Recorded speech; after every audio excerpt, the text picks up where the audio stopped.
Hi, my name is Graham Davidge. This is my project 2.58 mechanical, which is a stepper motor clock. As you can see, when I designed my V1 in my case, I severely underestimated the size it would take for all of my components and their wires to fit in the case. So thus, nothing fits. That being said, you can see these components here: the stepper motor, the ULN 2000 driver IC chip, the RTC, and this ATtiny84 proto board. First, I'll just demonstrate how it works. It starts off by reading the time off the ITC and moving the hand from 12 to original position.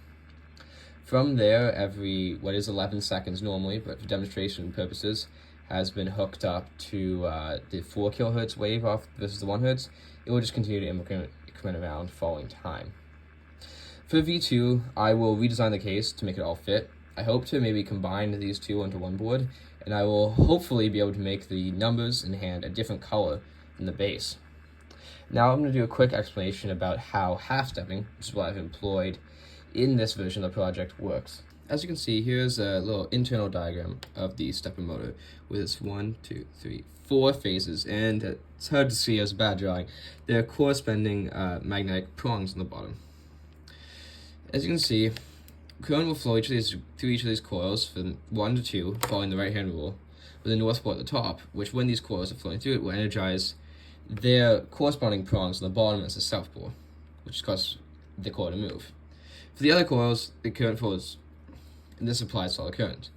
Now, when these coils are magnetized, it attracts these different north and south sections, which allow it to move. Now, in full stepping move, each of the coil moves between each prong each step. However, in half stepping, phases are magnetized in different zones to create a little effect. First, the first phase is energized, which will move the coil to face the first phase. Then the next two are energized, which will move it to face in between. And so on and so forth until it all the way around. This will allow us using both the 64 times 64 turns to get around and the 64 to 1 gear ratio, a theta of 0.08789 degrees per half step. And this equates to about 55.69 half steps per minute, which is used in the clock. As you can see here, here's the timing diagrams for each of the 4 phases. If you look here, we got a binary number from 1 to 3 to 2, and these numbers are applied directly to the port of these outputs, allowing for easy stepping integration. I just wanted to include a brief description of the changes I'm going to make moving forward in this project. Firstly, I'm going to use hex to employ a one-character system for all of the numbers, and I'll collaborate with Appia to allow it to be multicolored for better standing out. I'm going to make the print larger and taller to make it easier to incorporate all the components, and additionally I hope to shrink down that overall surface.